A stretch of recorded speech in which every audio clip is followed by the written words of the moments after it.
पहले क्लास में हम आपको अमेरिका की क्रांति बता दिए थे। हाँ, आज हमको फ्रांस की क्रांति बताना है। फ्रांस की क्रांति कल हम लोग देख लेंगे इंडियन मैप। कितने बजे? 10 से 11।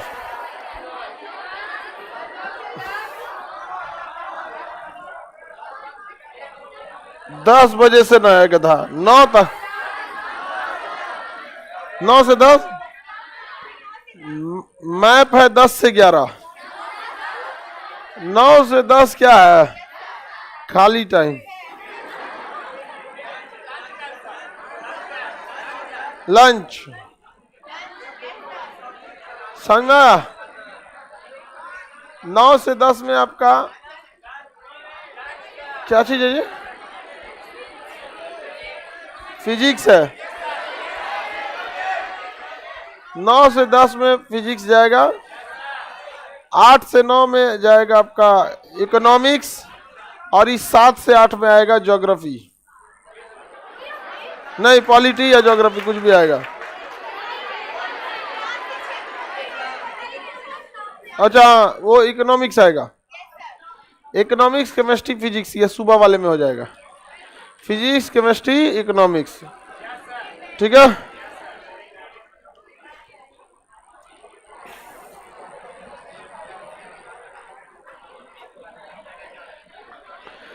चलिए देखते हैं हम लोग फ्रांस की क्रांति। अमेरिका की क्रांति बता दिए थे ना, आज बताना है आपको फ्रांस की क्रांति। देखिए, अमेरिका की क्रांति में दो सबसे बड़ी घटना थी। एक स्टाम्प एक्ट, दूसरा बोस्टन चाय पार्क। कितने लोग बताएंगे स्टाम्प एक्ट कब हुआ था? स्टाम्प एक्ट 1765, बोस्टन 16 दिसंबर 1773। और बताइए मार कब से चालू हो गया? लड़ाई कब से चालू हो गई? यहां तो बोस्टन चाय पार्टी हो गया, और क्रांति प्रारंभ हो गई थी 4 जुलाई 1776। 4 जुलाई 1776। और ये क्रांति के बाद आजादी मिल गई 1783। किस संधि के तहत?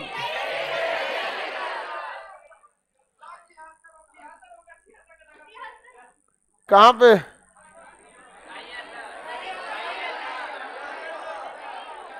देख गधा, इधर देख। जब कोई चीज में डाउट रहे ना तो पहले खुद क्लियर किया कर। समझ में आ गया?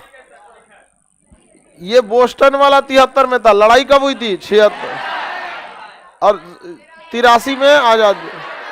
पूरा चिल्ला के कहता है कि यहां से नहीं ऐसे होगा। पहले अपने खुद से कंफर्म हुआ करो। आगे बढ़े। फ्रांस की क्रांति, पेरिस में यह शांति समझौता हो गया, संविधान लागू हुआ। दुनिया का सबसे छोटा संविधान किसका था? अमेरिका का। दुनिया का सबसे छोटा संविधान है अमेरिका का। और ब्रिटेन का कोई संविधान नहीं है। ब्रिटेन का कोई लिखित संविधान नहीं है। जो वहां की जनता ने पारित कर दिया संसद ने, वही वहां का क्या है? संविधान। अगर संसद ने वहां, ब्रिटेन की संसद जो पारित कर देगी वही क्या है? संविधान। समझ में आ गया कि नहीं आ गया? जिसको जो पारित कर, जिसे लड़का है इसको अगर पारित कर दिया गया कि अगर इसको ब्रिटेन की संसद ने पारित कर दिया, लड़का नहीं, ये बारहसिंगा है, पारित हो जाएगा। समझ में आ गया कि नहीं आ गया? उसको अगर पारित कर दिया कि भैंस है, तो उसका आधार कार्ड में नाम काट दिया जाएगा। क्या लिख दिया जाएगा? भैंस कुमार। नाम हो जाएगा उसका भैंस कुमार। समझ में आ गया? ये उसके संसद को, लेकिन उसके संसद इतने पढ़े लिखे लोग रहते हैं कि उसके संसद में कभी इस तरह की बात नहीं हो सकती है। समझ में आ गया कि नहीं आ गया? चलिए अब हम लोग देखते हैं फ्रांस की क्रांति। फ्रांस की क्रांति, हाँ, अमेरिका के मूल निवासी रेड इंडियन है सब। रेड इंडियन ज्योग्राफिकली अमेरिका के मूल निवासी रेड, एकदम काले काले होते हैं लोग। बाद में वो तो यूरोप वाले गए, सब उपनिवेश बन के आए सब, अब वही सब वापस यहाँ पे अपनी सरकार बना लिए सब। यूरोप वाले ना डोमिनेटिंग नेचर के होते हैं, अपने आप वर्चस्व स्थापित करना चाहते हैं। जैसे भारत में भी तो आए थे सब, लेकिन हम लोग ने लात मार के भगा दिया। अगर वो यहीं आते सब अपने जम के कहते सब भागो इंग्लैंड, हम लोग शासन करेंगे, तो यहाँ पे वही सब मिलता सब शासन करने में, और हम लोग उसके पीछे पीछे लगे रहते। लेकिन हम लोग ने तो लतिया दिया, किसको? ब्रिटेन को। लेकिन अमेरिका वाले सब लतिया ही नहीं पाया सब, खुद ब्रिटेन वाले वहां पे क्या कर लिए सब, कब्जा कर लिया सब वहां पर। आगे बढ़ जाते हैं, फ्रांस देखते हैं।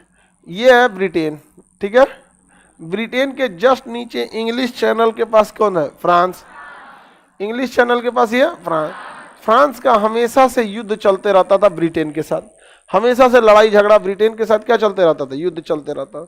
दूसरा, फ्रांस में एक बहुत बड़ी समस्या थी कि वहां का राजा बकलोल था, रानी महाबकलोल थी।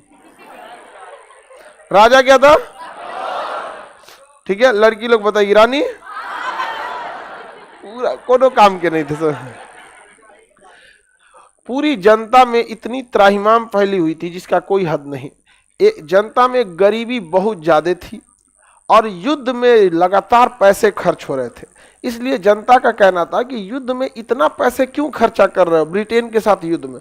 अब चूंकि ब्रिटेन औद्योगिक क्रांति के चक्कर में अलग अलग जगहों पे युद्ध कर रहा था, अपना उपनिवेश बना रहा था, औपनिवेश या उपनिवेश बना रहा था, बात बराबर ही है। तो अब ब्रिटेन चाहता था कि ज्यादा से ज्यादा देशों पर कब्जा किया जाए, साथ में फ्रांस भी चाहता था, जिस वजह से झगड़ा भी हो जाता था। आप याद कीजिए, भारत में वांडीवास का युद्ध हो गया 1760 युद्ध हो गया कि नहीं हो गया? फ्रांस और किसके बीच में? अंग्रेज और फ्रांस के बीच में 1760 में कौन सा युद्ध हो गया? वांडी का। आपको जब वांडीवास का युद्ध पढ़ा रहे थे तो सप्तवर्षीय युद्ध बढ़ा थे ऑस्ट्रिया पर अधिकार को लेकर। तो ब्रिटेन और फ्रांस अलग अलग जगहों पे कब्जा करने के लिए हमेशा एक दूसरे से युद्ध करते रहते थे, उसमें पैसे बर्बाद होते थे। राजा के राज परिवार में पैसे इतने खर्च होते थे, महारानी जाएंगी तो पूरे सड़क पे फूल खिल छिड़क जाएगा, या एगो तो महारानी सबका अलगे नौटंकी रहता, अजब नौटंकी यहाँ पे। अरे खाओ पियो अपना आराम से, यहाँ पे फूल छिड़कोगे और कपड़ा पहनेगी सब महारानी सब यहाँ, और वो पीछे रहेगा 40 बीघा दूर तक समियाना ओढ़ के दूगो। हाँ, आज गाना गाती है 52 गज का लहंगा, समियाना मांग रही हूँ, समियाना दे दो उसको, यहाँ में तंबू में से उतार लो। नहीं होता है। कभी किसी लड़का को सुनी हो 5 हाथ लंबा शर्ट दिला दे, काहे गाएगा वो, पता है कि हम झोला लगेंगे उसमें। 5 हाथ लंबा शर्ट दिला देने, समियाना दिला दे, 52 गज के समियाना दिला दे। नहीं समझ आया? तुम लोग को भी कोई कहे तो कह देना हाँ दिला देंगे, ना तो कभी मत कहना हाँ एकदम दिला देंगे, एकदम दिला देंगे एकदम। हाँ आगे बढ़ते हैं। तो रानी जो थी ना बहुत अत्याचारी थी और ना दिमाग भी कम था उसको। खैर रानी थी, चलिए ध्यान से समझ। रानी जो थी एक बार घूमने के लिए निकली ऐसे रथ पे, तो रथ वगैरह पे जब घूमने के लिए निकली तो उसके पीछे गरीब जनता देखी, रानी है कुछ मदद के लिए मांग ले, तो जनता भूख से परेशान थी और कह रही थी कि हमको रोटी दे दो। क्या दे दो? रोटी। तो जब रोटी रोटी चिल्लाई जनता ना, तो रानी कह रही है कि ये रोटी काहे मांग रहे हैं सब। तो कहा गया कि उसका मंत्री ने बताया कि इनके पास रोटी नहीं है। तो उसको लगा रोटी नहीं तो कहो केक खा ले, ब्रेड, रोटी को ही ब्रेड बोला जाता है अंग्रेजी। तो रोटी रोटी बोला गया ना, तो कहे रोटी नहीं है तो बोलो केक खा ले। उसको ये लग रहा था ना कि इनके पास सब कुछ है, इन्हें रोटी खाने का मन कर रहा है। नहीं, जैसे किसी के पास बहुत कुछ रहता है तो किसी दिन कहता है कि अरे आज लिट्टी चोखा बनाते हैं, कोई बहुत बड़ी चीज नहीं है लेकिन वो एक गांव की याद दिला देता है। सब लोग बैठ के आग के किनारे गोईठा जलाएगा, ये सब तो कोई बहुत बड़ा चीज नहीं है, शौकिया आदमी खाता है, तो एक समझ में आता है। तो उसको लगा कि शौकिया लोग रोटी मांग रहा है। अब बताओ कितना कम दिमाग की थी वो। अगर कोई रोटी रोटी गरीब जनता चिल्ला रही है, कपड़ा देख के बता सकते कि इसकी समस्या है कि नहीं, तो उसको लगा कि ये फैशन होगा इन लोगों का। हाँ फैशन, फ्रांस से निकला ही कपड़ा फाड़ने का फैशन। जो जीन्स फाड़ ले रहा है ना यहाँ पे, फ्रांस से निकला हुआ है यहाँ पे। अच्छा, आजकल के हमको नहीं समझ में आ रहा है कि फार के खास करके इसमें लेडीज लोगों में फारपुर के वेस्टर्न कल्चर में चल जा रही हैं और इज्जत चाहिए उनको इंडियन कल्चर वाला। उनको इज्जत प्रॉपर चाहिए कौन वाला? Indian culture. और रहेंगे कौन? Western culture. वेस्टर्न कल्चर में हुआ अब कोई इज्जत उज्जत नहीं है, तो दोनों में से कोई एक के ना मिलेगा, दोनों मिल जाए। तो वो आप रानी से लोग भड़क गए, हल्ला हो गया, देख रहा हो ये रानी कितनी बकलोल है, करिए केक खा लो, ये ठीक नहीं है सब। तो राजा के खिलाफ लोग उठ गए। फ्रांस में किसके खिलाफ उठ गए? राजा के खिलाफ उठ गए। फ्रांस में लोकतंत्र था, लेकिन कहने के लिए लोकतंत्र था। फ्रांस के लोकतंत्र में को स्टेट असेंबली कहा जाता था। उसके संसद को क्या कहा गया? General assembly. क्या कहा गया? जनरल या फिर स्टेट असेंबली। वहां पे क्या था? फ्रांस की जनरल स्टेट असेंबली में 3 सदन हुआ करते थे। हमारे यहाँ 2 ही सदन होते ना, वहां 3 सदन। एक बैठता था यहाँ राजा, यहाँ क्या बनता था? राजा। राजा बैठता था यहाँ पे, एक ये सदन होता था, एक ये सदन होता था। 3 सदन होते थे। कितने सदन? 3 सदन हो जाते थे। तो ये राइट हो जाएगा, ये कौन सा हो गया? राइट, ये लेफ्ट, ये मिडिल सदन। समझ में आ गया कि नहीं गया? इस सदन में, राइट सदन में राजा और पादरी लोगों के प्रतिनिधि रहते थे। अब सोचिए, ये धार्मिक इंसान को सदन में क्या काम है? पादरी हो भैया, तुम पूजा पाठ कराओ, oh my God, God bless you. समझ में आ गया कि नहीं? करो। संसद में कौन सी घुस रहा है? हमेशा याद रखिएगा, धार्मिक व्यक्ति को धर्म के अलावे किसी जगह ले जाइएगा, फिर आपका तो गया काम से। आपकी कहानी चौपट होनी फिक्स है। यहाँ पे धार्मिक व्यक्ति को धार्मिक कामों में लगा के रखिए। अच्छा, आप ही बताइए, आपको कोई पूजा पाठ कराने के लिए बैठा दे तो आप तो नाच देंगे लोग उसको। कोई आपसे पिंड दान करवाए, आपको कौन सी पता है? फिजिक्स लगिएगा पढ़ने, आता है कुछ? उसके लिए प्रॉपर पंडित जी आएंगे कि नहीं आएंगे? किसी मुसलमान को कराना है, मौलाना साहब को बुलाएं आप प्रॉपर। आप कुछ कर पाएंगे उसमें? भले आपके पास नॉलेज है, कुछ भी है, उससे क्या मतलब? उस फील्ड का नहीं ना। यही तो धार्मिक लोगों के साथ होता है। धार्मिक लोग वहां रहेंगे, उसको राजनीतिक काम में आएंगे।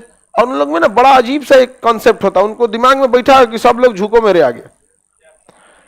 उसको मतलब है कि तुम कमिश्नर भी हो, कोई मतलब नहीं है, तुम आओ झुको, मतलब उन लोग डोमिनेटिंग नेचर का होता है। तो यहाँ पे पादरी और कुलीन वर्ग के लोग थे। किस साइड में? Right side. मिडिल वाले में अमीर लोग थे। इसमें राजा और पादरी, इसमें अमीर व्यापारी थे। कुलीन मतलब होता है अमीर लोग, और व्यापारी लोग थे। और सबसे लेफ्ट में थे आम जनता। सबसे लेफ्ट में कौन थे? आम जनता। राजा हमेशा कानून बनाता था ऐसा जिससे केवल जनता को तकलीफ पहुंचे। आज भी हमारे देश में यही होता है। नेताओं के लिए बिजली वगैरह का टैक्स नहीं, बिजली का बिल नहीं लगता है। हवाई यात्रा फ्री रहती है, और वो भी हवाई यात्रा में जानते हैं क्या? Business class. बिजनेस क्लास 4 गुना महंगा रहता है। यहाँ से पटना अमूमन 3500 की फ्लाइट है, अगर 2 महीना पहले बुक कर लेते हैं तो। लेकिन आपकी अमूमन पटना से दिल्ली की फ्लाइट जो है वो 5000 से 6000 की रहती है। बिजनेस क्लास 25000 का रहता है। 25000 का रहता है बिजनेस क्लास। नॉर्मल जो इकोनॉमिक क्लास रहती है उसमें 3 सीट रहता है। तनी घसकिए जी आप भी, तनी हम भी बैठे। लेकिन बिजनेस क्लास में 2 गो रहता है, 3 गो नहीं रहता। इधर 3 गो, इधर 3 गो रहता है ना नॉर्मल में। बिजनेस में इधर 2 ठो और इधर 2 ठो, तो उसमें आराम से बैठ के जाएगा। उसका सीट उट एकदम चौड़ा रहता है। नाश्ता पानी सबसे पहले उसी को खिलाया जाता है। समझ में आ गया? जहाज का गेट खुलता है तो सबसे पहले वही निकलता है, सामानों उसका सबसे पहले निकाला जाता है बिजनेस क्लास में। यही हो रहा था यहाँ पर। आगे बढ़े तो राजा अपने राइट वाले लोगों को खुश रखता था, पादरियों को, यहाँ कुलीन और अमीरों को, इन लोगों को कुछ सुनबे नहीं करता था। इसलिए लेफ्ट सदन वाले हमेशा सरकार का विरोध करते रहते थे, हमेशा सरकार का विरोध। तू कौन ची किया रे, हमारे लिए कुछ नहीं किया। तो पूरी दुनिया में धीरे धीरे ये बात फैल गई कि सरकार का जो विरोध कर रहा है वो लेफ्ट है, वामपंथी। अभी भारत में भी सुनते होंगे लेफ्ट पार्टियों ने ये कहा, लेफ्ट ने ये कहा, लेफ्ट ने वो, वामपंथी ऐसे कहा। तो लेफ्ट विचारधारा क्या कहती है? सरकार हमेशा, लेफ्ट वालों की विचार में है कि सरकार हमेशा किसका ध्यान देगी? अमीरों का ही ध्यान देती है। किसका ध्यान देती है? और लेफ्ट वालों की ये विचारधारा एक कुछ हद तक ठीक भी है कि सरकार हमेशा किसका ध्यान देती है? अमीर का। अमीर का बहुत ध्यान देती है सरकार। समझ में आ गया कि नहीं आ गया? और जो गरीब लोग होते हैं ना, या फिर जो सताए हुए लोग होते हैं, शेड्यूल कास्ट, उनको सरकार, जनता क्या करेगी, सरकार बहुत होशियार है। अगर आप किसी राज्य में इलेक्शन है ना, तो उस राज्य का सबसे शेड्यूल कास्ट जो या फिर पिछड़ा समाज है, ओबीसी है, दलित समाज है, उसके किसी एक नेता को 6 महीना पहले पकड़ा जाएगा और उस नेता को कुछ बड़ा पद दे दिया जाएगा, प्रदेश अध्यक्ष वगैरह। चुनाव बाद उसको सेंटिंग में डाल दिया जाएगा। कभी उसको बड़ा पद नहीं मिलेगा। आप भूलते रह जाएंगे कि ओकरा वित्त मंत्री के पद मिल जाए, रक्षा मंत्री के पद कब वो ना मिले। क्या चीज में आपको क्या लगता है कि इस देश में कोई ऐसा दलित या फिर ऐसा कोई नहीं है जो इस बड़े पद को संभाल सकता है? अंबेडकर साहब पे भी यही आरोप लगा था। तो हटा के थोड़ा संविधान को जरा कल्पना कीजिए। तुम नेता ही कर रहा है। तो हमेशा से सरकार क्या करती है, देखती है कि पैसे किधर से आ रहे हैं, तो सरकार क्या आता है कि इसी पे ध्यान देती है, और यहां नहीं। तो फ्रांस में क्या था कि लेफ्ट विचारधारा वाले, कौन से लेफ्ट वाले, हमेशा सरकार का विरोध करने लगे थे। एक दिन ससुरा सरकार ने ऐसा कानून लाया, कहा कि सरकार को पैसे की जरूरत है, युद्ध की स्थिति है, टैक्स लगाना पड़ेगा। यह टैक्स केवल तृतीय सदन यानी जनता पे लगेगा। पूरी जनता भड़क गई। ससुरा कहेगा रे चोट्टा राजा, गरियाना चालू कर दिया सब, राजा को पूरा गरियाने लगा सब, राजा भड़कने लगे यहाँ पे, और सब सदन से वॉकआउट कर दिया। सदन से वॉकआउट किए, हमारी मांगे पूरी करो, मुर्दाबाद मुर्दाबाद करके लेफ्ट वाले क्या हो गए, सब चल दिया, सब भगो यहाँ पे। तो राजा इतना खचरा, लेफ्ट सदन को ही भंग कर दिया। कहा कि लेफ्ट सदन ही नहीं रहेगा, अब से 2 ही सदन रहेंगे। लेफ्ट सदन को क्या कर दिया, भंग कर दिया। कहा कि भगो यहां से, भंग कर दिया, और विधेयक पास कर दिया। विधेयक को क्या कर दिया, पास कर दिया। अब बताइए लेफ्ट वालों का क्या हाल होगा। यहाँ पे जनता तो लेफ्ट वालों के ही साथ थी। ये यहां से चले गए टेनिस के मैदान में। यहाँ बगल में एक टेनिस कोर्ट था, टेनिस कोर्ट, जहां टेनिस खेला जाता है ना, उसे कोर्ट कहते हैं। क्या कहते हैं, कोर्ट। जैसे टेनिस खेलने वाले ग्राउंड को क्या कहा जाता है, कोर्ट। तो ये लोग बगल में ही था, संसद के बगल में इनके टेनिस कोर्ट का मैदान था। वहां चले गए लोग, और वहां जाके सब शपथ लिया सब कि जब तक हम इस राजा को उजाड़ नहीं देते हैं, तब तक हम लोग शांति से नहीं रहेंगे और सदन के अंदर नहीं जाएंगे। आज से राजा की उल्टी गिनती चालू हो गई। तो ये लोग कहां से जाके शपथ लिए थे, टेनिस कोर्ट में। टेनिस कोर्ट का शपथ किससे संबंधित है, फ्रांस की किससे संबंधित है, फ्रांस की क्रांति से संबंधित है। कौन सी क्रांति, फ्रांस है। क्वेश्चन पूछा था, टेनिस कोर्ट ओथ, फ्रांस।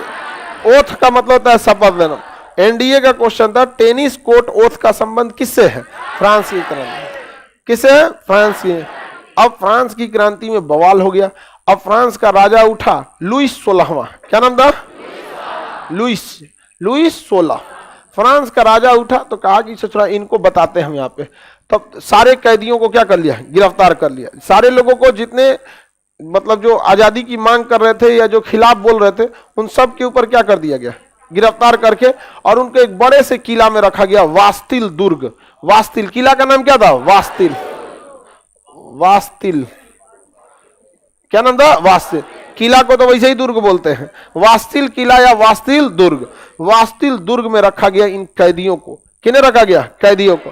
अब तब तक हल्ला उड़ा दिया किसी ने कि लुईस 16वां इतना दलिद्दर आदमी है कि विदेशी सेनाओं को बुलाया है, किस लिए, यहाँ के क्रांतिकारियों को हमला करने के लिए। अब तो जनता भड़क गई कि रे चोट्टा कहीं का, तुम हमारे ऊपर गोली चलवाने के लिए विदेशी सैनिक को बुलाया। विदेशी सैनिक को आप रिस्पेक्ट के लिए बुलाइएगा, ठीक है। हमारे यहाँ मिस्र के सैनिक आए थे, 26 जनवरी को परेड हुआ, हम सब खुश हुए कि हमारी मित्रता उनसे बढ़ रही है। अब पता चला यहाँ अगर माई दीवे कोई स्टूडेंट अपना प्रोटेस्ट कर रहा है, किसान अपना प्रोटेस्ट कर रहा है, अब विदेश से सेना बुलाइएगा तो जनता आपके साथ देगी नहीं। लेकिन बड़े लोगों की एक खराबी क्या होती है, जितने बड़े लोग हो जाते हैं ना, अल्ट्रा रिच, वो अपनी एक काल्पनिक दुनिया बना लेते हैं। उनको लगता है जो वो सोच रहे हैं वो सही है। इसलिए देखिएगा बड़े बड़े लोग कभी कभी बड़ी अजीब सी मूर्खता करते हैं। उन्हें लगता है कि उन्हीं के हिसाब से सब चल रहा है। तो राजा को लगा कि ये बहुत अच्छा होगा, इससे जनता के खिलाफ दिल में एकदम जहर भर गया राजा के खिलाफ, और पूरी जनता क्रांति के लिए उठ गई। पूरी जनता एक साथ उठ गई वास्तिल दुर्ग के पास, और वास्तिल दुर्ग को चारों ओर से घेर के तोड़ दिया गया और वास्तिल दुर्ग की दीवारों को तोड़ दिया गया, किला तोड़ दिया गया और यहां से सारे कैदियों को रिहा कर दिया गया। कहा गया कि अब तो राजा का उल्टा सीधा सब गिनती चालू हो गया, अब राजा ना बच तो यहाँ पे। तो वास्तिल दुर्ग का पतन पूछेगा किस क्रांति से संबंधित? फ्रांस की जनता विद्रोह करने लगी थी और इसकी शुरुआत कहां से हुई थी? वास्तिल दुर्ग से। वास्तिल दुर्ग की घटना 14 जुलाई 1789, 14 जुलाई 1789 कहां से चालू हुआ था? वास्तिल से। इस वास्तिल दुर्ग को क्या कर दिया गया? तोड़ दिया गया 1789 और युद्ध भयंकर चला। अब इसके बाद रक्तपात चालू हो गया। आजादी एक दिन में तो मिलती नहीं है, लंबा चलेगा लड़ाई। जैसे किसका चला था? अमेरिका का। 1773 में बोस्टन, 65 में स्टाम्प एक्ट आया और 65 के बाद 73 में क्या हुआ? बोस्टन चाय पार्टी की घटना हुई। क्रांति चालू हो रही है 76 में, आजादी मिल रही है 83। लेकिन ये लोग आज भी अपना स्वतंत्रता दिवस कब? 4 जुलाई को ही मनाते हैं। समझ में आ गया? अब बताइए फ्रांस की क्रांति कब चालू हुई? 14 जुलाई 1789 में। अब इनको आजादी अभी तो नहीं मिल जाएगा, अब तो इनका संघर्ष चालू है। लेकिन एक चीज तो आपको पता चल गया, जब भी आजादी मिलेगा ये स्वतंत्रता दिवस कब मनाएंगे? 14 जुलाई को। कहां मनाएंगे? 14 जुलाई। हम लोग ने जो 26 जनवरी को मनाते हैं, जवाहरलाल नेहरू ने पूर्ण स्वराज की जो घोषणा किया था, यह कॉपी पेस्ट मारा गया था अमेरिका की क्रांति और फ्रांस की। समझ में आ गया कि नहीं आ गया? सब लोग की क्रांति। आज भी सरकार भी, वर्तमान सरकार भी बहुत चीजें कॉपी पेस्ट मारती है। अमेरिका का उठा के ले आके मार देती है, जर्मनी का उठा के चिपका देती है। मोदी जी भी बहुत ये सब करते थे। क्या गलत है इसमें? समझ में आ गया कि नहीं आ रहा? चलिए देखिए ध्यान से। 4 जुलाई 1789 को क्या हो गया? क्रांति चालू हुई। किस, कहां से? फ्रांस से। अब यह फ्रांस की क्रांति देखते देखते रक्तपात का रूप ले ली, मार खून खराबा होने लगा, अत्याचार होने लगा जहां तहां से। तो यह युद्ध भयानक चला। जुलाई हो गया, अगस्त हो गया, सितंबर और खतरनाक होने लगा। अक्टूबर में 10,000 महिलाएं सड़क पे निकल गई और फ्रांस की राजधानी पेरिस को घेर ली सब। राजा किधर से भागे? क्योंकि महिला मारेगी सब तो तुरंत आदमी मरेगा नहीं, यहाँ पे तड़प तड़प के मरेगा बेचारा। ज्यादा जोर से मरबो नहीं निकले, वो बेचारा एकदम टेंशन में मरेगा। उसको एगो शराबती है सब, ज्यादा मारने से ज्यादा क्या करेगी? शराबी की सब यहाँ पे। अब राजा परेशान हो गया, इस पूरे महल को घेर लिया गया। इतिहास में इस घटना को चुड़ैलों का धावा कहते हैं, चुड़ैलों का धावा कहा जाता है। समझ में आ गया कि नहीं? क्या लड़की लोग बताओ क्या कहा जाता है? हाँ, अब इस पे हमारे ऊपर कोई आरोप नहीं लगाएगा। ये चुड़ैलों का दावा फ्रांस में था और ना ही हमने बोला और ना ही हम उस समय थे। समझ में आ गया कि नहीं आ गया? इतिहास की घटना है, लेकिन उस सबको कोई और नाम देना चाहिए। हम लोग को भी जैसे कैसे मंजरी सेना थी, सेम चुड़ैलों का जो धावा वाला था उसी को कॉपी पेस्ट मारा गया था, लेकिन मंजरी सेना। हमारे यहाँ कोई कह देता चुड़ैलों का धावा तो गांधी जी के पीछे पड़ जाए, चुड़ैलों का धावा बाद में आजादी देखते, पहले तो नहीं पढ़ते नहीं समझेंगे।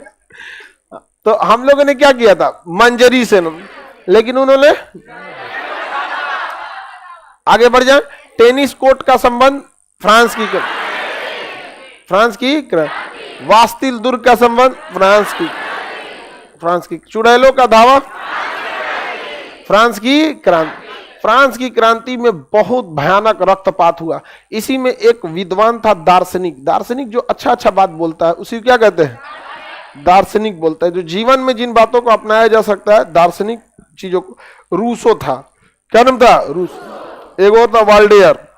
क्वेश्चन पूछेगा रूसो कहाँ का था? फ्रांस। रूसो फ्रांस मार देता है लोग रूस का समझ में आ गया कि नहीं आएगा? मिल्टन अमेरिका की क्रांति में मिल्टन, फ्रांस की क्रांति में रूसो। किसी को कोई दिक्कत? तो रूसो किस क्रांति से संबंधित? फ्रांस की क्रांति संबंधित है। आगे बढ़े, इन लोगों ने फ्रांस की क्रांति को बढ़ाया और कहा कि फ्रांस के लोगों में समानता, स्वतंत्रता और बंधुता होनी चाहिए। सबके पास स्वतंत्रता होनी चाहिए, सभी आजादी होनी चाहिए, सबके पास समान अधिकार यानी समानता होना चाहिए, और सब एक दूसरे से क्या हो, बंधुता, एक भाई की तरह बिहेव करे। ऐसा नहीं कि तुम पादरी वर्ग अलग हो, कुलीन वर्ग अलग हो, हम अलग है। सब में क्या होनी चाहिए, बंधुता होनी चाहिए। हमारे संविधान में भी प्रस्तावना में ये सब जोड़ा गया, स्वतंत्रता, समानता तथा बंधुता। किस क्रांति से? फ्रांस की। तो फ्रांस की क्रांति का यह नारा था, समानता, स्वतंत्रता, बंधुता। समझ में आ गया कि नहीं आएगा? दार्शनिक कौन थे लोग? हाँ, रूसो, वाल्डेयर और भी बहुत लग, लेकिन फेमस कौन थे? रूसो है। चुड़ैलों का धावा किस क्रांति से? फ्रांस की क्रांति भयानक रक्तपात का रूप ली और वाटरलू की लड़ाई हुई। वाटरलू की लड़ाई कहाँ है? बेल्जियम में। वाटरलू की लड़ाई तक में जाके क्या हुआ था? समाप्त हुआ था। और फ्रांस में क्या स्थापित हो गया? लोकतंत्र। क्या स्थापित हो गया? आई जो बोल रही थी कि रोटी नहीं है तो केक खा लो इनका तो कूच के मारा सब बढ़िया से फ्रांस में राजतंत्र का क्या हो गया? अंत हो गया। और वहां पे आ गया क्या चीज? लोकतंत्र। फ्रांस का राष्ट्रीय पर्व कब मनाया जाता है? 14 जुलाई। 14 जुलाई को मनाया जाता है। चुड़ैलों का धावा 5 अक्टूबर। चुड़ैलों का धावा 5 अक्टूबर 1789। वास्तिल दुर्ग का पतन 14 जुलाई 1789। राजा का फ्रांस की क्रांति देखो, फ्रांस की क्रांति किससे प्रेरित थी? अमेरिका की क्रांति। फ्रांस का राजा निरंकुश और फिजूल खर्च ज्यादा करता था। राजा नए नए कर लगाता था जिससे जनता क्या कर दी? विद्रोह कर दी। फ्रांस के राजा इतना निरंकुश था कि एक बार राजा लुई 16वां उसकी पत्नी अंतोलिया कहाँ जा रही थी ऐसे, तो आप तो बता ही दिए, रोटी की जगह क्या खा लो? केक खा लो। आगे बढ़े, जबकि राजा भी वही था। ये जवाब राजा भी दे सकता था, लेकिन नहीं, उसको दिमाग था। आगे बढ़े, फ्रांस की जनता विद्रोह करने लगी। वास्तिल दुर्ग को कब तोड़ दिया? 14 जुलाई। 14 जुलाई को तोड़ दिया। वास्तिल दुर्ग को तोड़ दिया था और ये वास्तिल दुर्ग से पतन प्रारंभ हो गया, युद्ध चालू हो गया और इसी वजह से 14 जुलाई को ही क्या मनाया जाता है? राष्ट्रीय पर्व। हालांकि इन लोग को आजादी लेते लेते 1815 आ गया था। क्या आ गया था? 1815। लेकिन ये लोग स्वतंत्रता राष्ट्रीय पर्व कब मनाते हैं? यानी स्वतंत्रता दिवस 14 जुलाई। हम लोग भी 26 जनवरी क्यों मनाते? उस दिन तो उसी दिन हम लोगों ने क्या किया था? हाँ, पूर्ण स्वराज। पहली बार हम लोगों ने रावी नदी के तट पे झंडा फहरा के कसम खाया था कि हम क्या ले लेंगे? पूर्ण स्वराज। समझ में आ गया कि नहीं आ गया? तो ये सारा चीज है, उस समय भारत में भी इस चीजों को अपनाया गया था। फ्रांस की क्रांति के कारण में राजा का निरंकुश होना, असमान तथा अनिश्चित कानून होना, दूसरा पादरी तथा सामंत के लोगों से मुक्ति को कर यानी टैक्स से बाहर रखना, राजमहल में धन को पानी की तरह बहाना, इंग्लैंड के साथ लगातार युद्ध होना, संसद में जनता का बात ना सुनना। ये सारी चीजें हम आपको बता दिए कि नहीं। जनता किस सदन में थी? लेफ्ट। हाँ, लेफ्ट। फ्रांस का समाज 3 भागों में बटा था, पादरी, कुलीन यानी अमीर लोग, साधारण जनता। एक सदन किसके लिए था? पादरी के, उसमें 308 सदस्य। दूसरा सदन कुलीन वर्ग 285, 308 पादरी वाला, जनता वाला 200, ये वाला 600। फिर भी इनका बात नहीं सुना जाता था, इनका बात नहीं सुना जाता। आगे बढ़ जाए, जिस वजह से ये लोग क्या कर दिए? विरोध कर दिए। जनता का सदन स्टेट जनरल यानी जो स्टेट जनरल था ना, उसका जनरल असेंबली जो उसके राज था, उसमें किस साइड था? बाईं ओर था। बाईं ओर था। 1789 में राजा ने एक नया कर लाया जो साधारण जनता पर लग रहा था, जिस कारण तृतीय सदन यानी जनता का सदन जो लेफ्ट था वो क्या हो गया? वॉकआउट कर गया। क्या कर दिया? वॉकआउट कर दिया। और कहां शपथ लिया? Tennis court oath. Tennis court oath बढ़ा दिया आपको। वास्तिल दुर्ग का पतन भी बता दिया आप लोगों को। चुड़ैलों का धावा भी बता दिया। फ्रांस की क्रांति जो थी कब चालू हुई थी? 1789 और ये आजादी मिली 1815 यानी लगभग 26 साल ये युद्ध लड़ा था। कितना साल? इसको आप 90 भी मानते हैं तो कितना साल हो जाता है? 26 साल। ये 26 साल की लड़ाई इतनी आराम से तो नहीं लड़ाई गई होगी। कहीं आधा घंटा मार होता है तो पूरे मोहल्ला में हल्ला हो जाता है, अरे मार हो गई लो रे। अच्छा, भारत में मार की पहचान कैसे है? चोट वोट कम लगेगा, हल्ला ज्यादा होगा। हम मर तो वो कहेगा हाँ मर तो तेरा, हम मार धा धड़ हल्ला ज्यादा होगा यहाँ पे। और दूगो आदमी ना दूगो छोड़ाएगा और दूगो प्रेरित करेगा, छोड़ा दू ना, अरे तुम ही छोड़ा देना यहाँ पे साइड में। शीत युद्ध आदमी में कहाँ होता है? शीत युद्ध महिला लोग के घर में बहुत भयानक होता है। शीत युद्ध, गृह युद्ध, शीत युद्ध में ना डायरेक्ट लड़ाई नहीं होती है। शीत युद्ध में देखिएगा ना, वो ओकर शिकायत करेगी, ओकर शिकायत करेगी, अब बीच में पिसा जाएगा कौन? आदमी बेचारा आएगा तो उसकी माँ शिकायत करेगी, तो पत्नी ऐसा जाएगा, पत्नी लगे तुम्हारी मम्मी ऐसा, बेचारा पति को यूएनओ वाली फीलिंग आती होगी। यूएनओ में यही ना होता है, दूगों के झगड़ा वहां पे, उसको क्या करना चाहिए? बीटो लगा देना चाहिए, बीटो। हाँ, कौन बोल दिया पावर नहीं होता? पहले दिन से तुम शुरुआत में जाओगे तो खुश होके अपने गुलामी स्वीकार कर लोगे, अरे तुम ही हो, अरे बाप और बाद सोचोगे। शुरुआत में आप कोई भी शुरुआत में जाने के बाद लड़का यही गलती करता है, कभी कोई वादा मत करना, कभी नहीं, नहीं तो ना अपन उस सब वादा भूल जाएगी, तुम्हारा सब याद रखेगी। ऐसे बोले थे, ऐसे बोले थे यहाँ पे। इसलिए कभी भी शुरुआत सब लड़का लोग को समझाते हैं, आप भावनाओं में नहीं भाई। लड़कों की खराबी होती है, जब खूब खुश हो जाएगा ना तो बड़का बड़का वचन दे देगा, वादा दे देगा हमें। समझ आ गया? कभी सब वादा वादा मत कीजिएगा, अपने आप को कभी सरेंडर नहीं करना। ठीक है, परिवार का जैसे सदस्य हैं, सब सदस्य, रेस्पेक्ट में कोई कमी नहीं रहेगी, लेकिन ऐसा थोड़ी होता है किसी दूसरे के रेस्पेक्ट के चक्कर में अपना चौपट कर लो, नहीं। सेल्फ रिस्पेक्ट भी रहेगा, उधर भी रेस्पेक्ट रहना चाहिए। समझ में आ गया कि नहीं? लेकिन ना तुम ही तो सब कुछ हो, लो सब कुछ है यहाँ पे। और बाद रोएंगे लोग यहाँ पे, ऐसा कभी नहीं करना चाहिए। समझ में आ गया कि नहीं? अभी देखो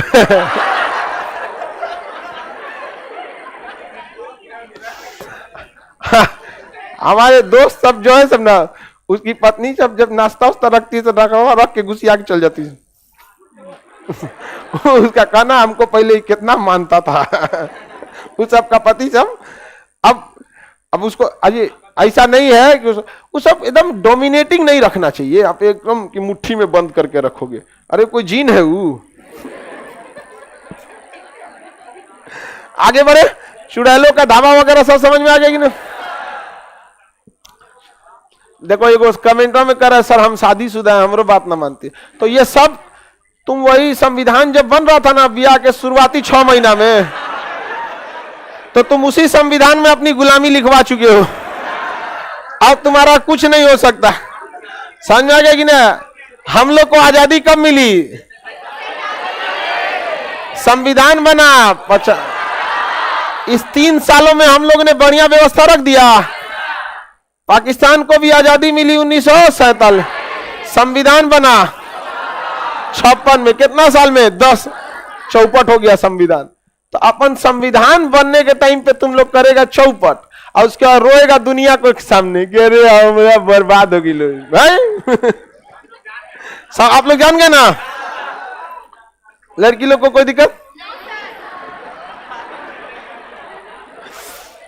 आगे देखते हैं। फ्रांस की क्रांति जो 26 साल जो लड़ाई चली थी, इस लड़ाई में 2 भाग बटा था, एक गरम दल और एक नरम दल। हमारी क्रांति में भी 2 भाग बटा था, गरम दल और नरम दल। दोनों का रहना जरूरी है क्योंकि गरम दल को इजीली शांत किया जा सकता है, लेकिन नरम दल को नहीं। गरम दल का नाम था जैकोबियन और नरम दल का नाम था जीरोदिस्त। जीरोदिस्त में कौन थे? नरम दल। जीरोदिस्त में, जैकोबियन में, जीरोदिस्त जैकोबियन गरम दल था। कोई दिक्कत है किसी को? टीपू सुल्तान भी फ्रांस से सहयोग लिया था और उसके गरम दल यानी जैकोबियन क्लब का सदस्य बना था। समझ में आ गया कि नहीं आ गया? जैकोबियन क्लब का सदस्य बना था। किसी को कोई दिक्कत है तो बताया जाए। सारे लोगों को पीडीएफ दिया जा चुका है, तब काहे कह रहा है कि सारे लोग कमेंट करोगे पीडीएफ?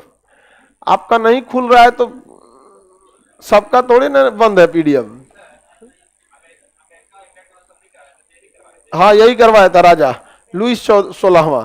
अमेरिका और इंग्लैंड के बीच में जो क्रांति हुआ था किस समझौता का था? पेरिस।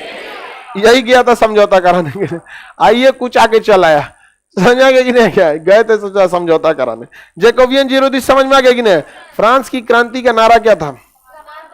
समानता, स्वतंत्रता, बंधुता। फ्रांस की क्रांति को रूसो, मोंटेग्यू, वाल्टेयर जैसे दार्शनिक ने क्या दिया था? बढ़ावा दिया। फ्रांस की क्रांति 1789 से प्रारंभ होती है और समाप्त होती है 1815। लेकिन जिस दिन से प्रारंभ हुआ था स्वतंत्रता दिवस उसी दिन मनाया जाता है। उसी दिन क्या होता है? मनाया जाता है। समझ में आ गया कि नहीं आएगा? फ्रांस की क्रांति, अमेरिका की क्रांति, इंग्लैंड की क्रांति, फ्रांस की, तीनों क्रांति समझ आ गया। इटली की क्रांति, जर्मनी की क्रांति, रूस की क्रांति। अब इसको देख लेते हैं। उसके बाद से डोमिटो मुसोलिनी और हिटलर, इन दोनों के चक्कर में हो गया द्वितीय विश्व युद्ध। अब बच जाएगा द्वितीय विश्व युद्ध और प्रथम विश्व युद्ध। आगे बढ़े। अब देखते हैं हम इटली का एकीकरण। किसका एकीकरण? इटली का एकीकरण। फ्रांस में किसी को दिक्कत? क्या जी? फ्रांस का, अमेरिका, ब्रिटेन के सिवा सबका लिखित संविधान। ब्रिटेन का ही संविधान लिखित नहीं है। देखिए ब्रिटेन में लोग पढ़ लिख चुके हैं तो उसके यहाँ लिखित संविधान की कोई खास जरूरत नहीं है, परंपराओं के हिसाब से चलता है। आपको थोड़ा उटपटांग लगेगा। गांव में देखिएगा, भारत में ब्याह शादी होता है, कोई लिखित संविधान देखें? कहीं देखें लिखा हुआ कि जूता चोराई कैसे होगा, परछावना कैसे होगा? समझ में आ गया कि नहीं? सारी परंपराओं के हिसाब से है कि नहीं? आ गई लो दूल्हा, चलो दूल्हा को अंदर खींच के बाकी बंद जा, बेचारा उसको टॉर्चर कर देता है सब। और बेचारा शक पकाई लेता है चारों, हाँ डरा हुआ रहता है। तो आप लोग कभी, हम लोग अभी तो हम लोग इतना ना आदमी फेमस हो गया कि अब आदमी कहीं जाइयो नहीं सकता है। नहीं तो दोस्तों की शादी में बेचारा रास्ता भर कहता था भाई हमारा छोड़ियो मत, एक को साथ में आज जाने नहीं देते हैं सब, वो सब नहीं। तो हम लोग ना फोन पे बतियाते, हाँ आ रहे हैं, कहाँ है पापा? किसी को आंख में नहीं देखते थे, नहीं तो पूछ देगा किसकी ओर से है।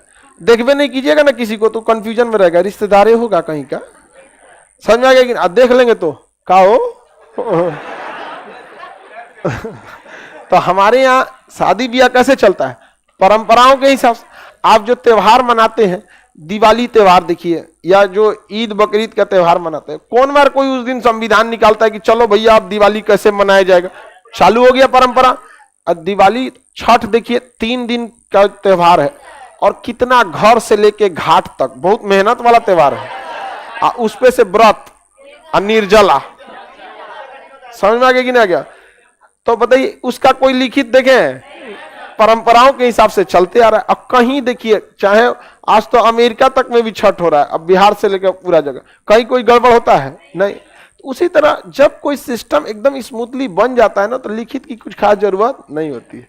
उसी तरह ब्रिटेन का संसद संविधान एकदम सिस्टमेटिक बन चुका है और वहां के लोग भी थोड़े से पढ़े लिखे हैं। आप देखिए ऋषि सुनक जो है वो ब्रिटेन के ओरिजिनल मूल निवासी नहीं है, मतलब ओरिजिनली उनका मूल निवास कहाँ है? भारत। हालांकि वो अलग है कि नेशनल वहीं के हैं, वहीं पे सब कुछ हुआ, लेकिन अगर ऋषि सुनक भारत में आए ना वोट मांगने के लिए तो उनको शायद ना मिले। ऋषि सुनक भारत में आके मुखिया का चुनाव जीतने में दिक्कत हो जाएगा उनको। हाँ, अब तो भले जीत जाएंगे क्योंकि ब्रिटेन के प्रधानमंत्री हो चुके हैं, लेकिन जब नहीं थे तो भारत में बहुत दिक्कत होता। वहां के लोग देखिए, ली ट्रस्ट, क्या नाम था उसका, लीस ट्रस्ट, तो उनको हटा के तुरंत किसको बना दिया गया? ऋषि सुनक को। तो वहां के लोग डिसीजन लेने में सही क्या है गलत क्या है इस पे बहुत तेजी से डिसीजन लेते। हमारे यहाँ क्या है ना कि सब कुछ ठीक है, भाषण सबका सुनने आएगा, अब वोट डालने समय जाके अपने जात को देकर चला आएगा, और उसके बाद से भर 5 साल कहेगा काम नहीं करता है, तुम बहुत बड़ा अच्छा काम किया है, जात के हिसाब से वोट डाल के चला है। तो वहां पे दुनिया का सबसे पुराना संसद कहाँ है? ब्रिटेन को ही माना है, संसद की जननी कहा जाता है। हमारे यहाँ लोकतंत्र भले है, लेकिन लोकतंत्र में शासन कैसे होगा, ये हम लोग के यहाँ कोई बेहतरीन ढंग से संसदीय प्रणाली नहीं थी। संसदीय प्रणाली का जनक किसे कहा जाता है? ब्रिटेन को। बाद में तो पूरी दुनिया ने क्या कर लिया? संसदीय में। पाकिस्तान कर रहा है ऋषि सुनक हमारे यहाँ का। अरे पूरा पाकिस्तान हमारे यहाँ का है। समझ में आया कि नहीं गया? चलिए अब आगे कल देख लेंगे हम आपको इटली और जर्मनी का एकीकरण। इटली और